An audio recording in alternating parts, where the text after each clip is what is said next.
প্রথমেই জানিয়ে দিচ্ছি ভিডিওটির সাথে কোনো রাজনৈতিক সম্পর্ক নেই, শুধুমাত্র তথ্যের জন্য এই ভিডিওটি। 2024 সালের লোকসভা ভোটে পশ্চিমবঙ্গে যে 42টি লোকসভা কেন্দ্র রয়েছে, কোন কেন্দ্রে কোন প্রার্থী জয়ী হতে পারে এই বিষয়ে সি ভোটারের সম্পূর্ণ নতুন সমীক্ষা চলে এসেছে। এই ওপিনিয়ন পোলে আমরা দেখে নিচ্ছি কোন কেন্দ্রে কোন দলের প্রার্থী জিততে পারে।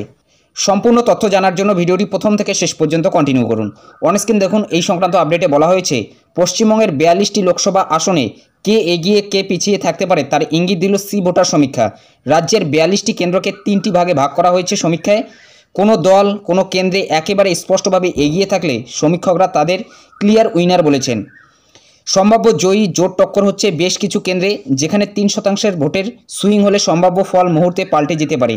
আবার কিছু কেন্দ্রে টক্কর একেবারে হাড্ডাহাড্ডি, যেখানে মাত্র 1% ভোটের সুইং সম্ভাব্য ফল উল্টে দিতে পারে। রাজ্যের 42টি লোকসভা আসনে কোন দল জয়ী হওয়ার দৌড়ে এগিয়ে রয়েছে তার ইঙ্গিত উঠে এসেছে সি ভোটার সমীক্ষায়। এক নজরে সি ভোটার সমীক্ষা দেখে নেওয়া যাক। প্রথমত রয়েছে লোকসভা কেন্দ্র, এরপরই সম্ভাব্য জয়ী, তারপরই রয়েছে রাজনৈতিক দল। দার্জিলিংয়ে রাজু বিস্ত বিজেপি ভারতীয় জনতা পার্টি থেকে জিততে পারে। কলকাতা দক্ষিণ মালা রায় তৃণমূল কংগ্রেস। এরপরই রয়েছে বহরমপুর অধীর রঞ্জন চৌধুরী কংগ্রেস। হুগলি, যেখানে লকেট চট্টোপাধ্যায় সম্ভাব্য জয়ী এবং রাজনৈতিক দল বিজেপি।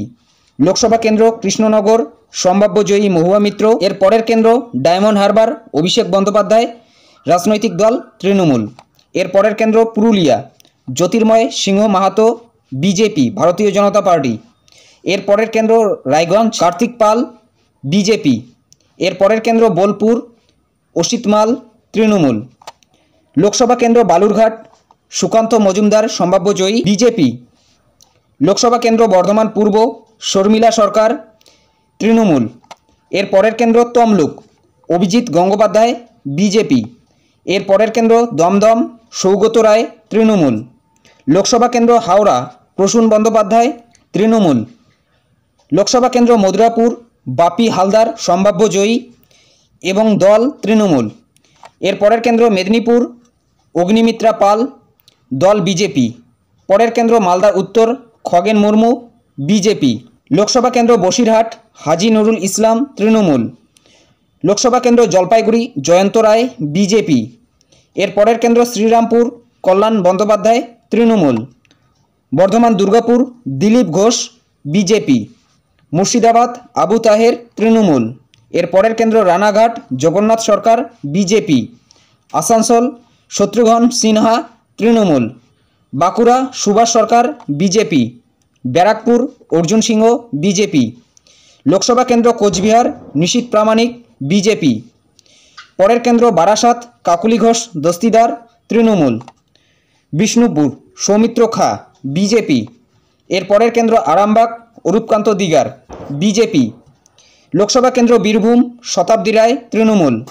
পরের কেন্দ্র বনগাঁ, শান্তনু ঠাকুর বিজেপি। লোকসভা কেন্দ্র জঙ্গিপুর, খলিলুর রহমান তৃণমূল। পরের কেন্দ্র কাঁথি, সৌমেন্দু অধিকারী বিজেপি। উলুবেরিয়া, সাজদা আহমেদ তৃণমূল। যাদবপুর, সায়নী ঘোষ তৃণমূল। আলিপুরদুয়ার, মনোজ টিগ্গা বিজেপি। কলকাতা উত্তর, সুদীপ বন্দ্যোপাধ্যায় তৃণমূল। মালদা দক্ষিণ, ঈশা খান চৌধুরী কংগ্রেস। ঝাড়গ্রাম, প্রমোদ টুডু বিজেপি। লোকসভা কেন্দ্র জয়নগর, প্রতিমা মণ্ডল সম্ভাব্য জয়ী তৃণমূল। লোকসভা কেন্দ্র ঘাটাল, সম্ভাব্য জয়ী দীপক অধিকারী দেব তৃণমূল। এই ছিল পশ্চিমবঙ্গের 42টি লোকসভা কেন্দ্রের সম্ভাব্য জয়ী প্রার্থীদের নাম এবং তাদের দল। দেখুন, এই বিষয়ে এখানে বলা হয়েছে এই সমীক্ষার সঙ্গে আমাদের এডিটোরিয়াল পলিসির কোনো সম্পর্ক নেই, আমাদের জার্নালিস্ট জাজমেন্টেরও কোনো জায়গা নেই। এখানে সমীক্ষক সংস্থার দেওয়া সংখ্যাগুলো আমরা হুবহু সাধারণ মানুষের সামনে তুলে ধরি মাত্র। 20 বছর ধরে এই সমীক্ষা হয়ে আসছে, বহুবার মিলেছে বহুবার মেলেনি। সমীক্ষা কখনো 100-য় 100 পেয়েছে, কখনো 0 পেয়েছে, কারণ সমীক্ষা কোনো রাজনৈতিক ভবিষ্যৎবাণী নয়। কে জিতবে কে হারবে তা বোঝা যাবে 4 জুনই ফল প্রকাশের পর। অর্থাৎ 4 জুনই ফল প্রকাশ হচ্ছে, সেদিনই কিন্তু আপনারা জানতে পারবেন কোন কোন কেন্দ্রে কোন দল জয়ী হচ্ছে। এটা শুধুমাত্র কিন্তু একটা সমীক্ষা ছিল। এই বিষয়ে আপনার কি মতামত অবশ্যই কমেন্ট বক্সে জানাতে ভুলবেন না। তো এটাই আপডেট দেওয়া ছিল। যদি ভিডিওটি ভালো লাগে একটি লাইক করে দেবেন, চ্যানেলে নতুন হলে চ্যানেলটি সাবস্ক্রাইব করে নিয়ে পাশে থাকা বেল আইকনটি প্রেস করে অল নোটিফিকেশনটি অন করে দেবেন। তো ভালো থাকবেন, সুস্থ থাকবেন, দেখা হচ্ছে নেক্সট ভিডিওতে।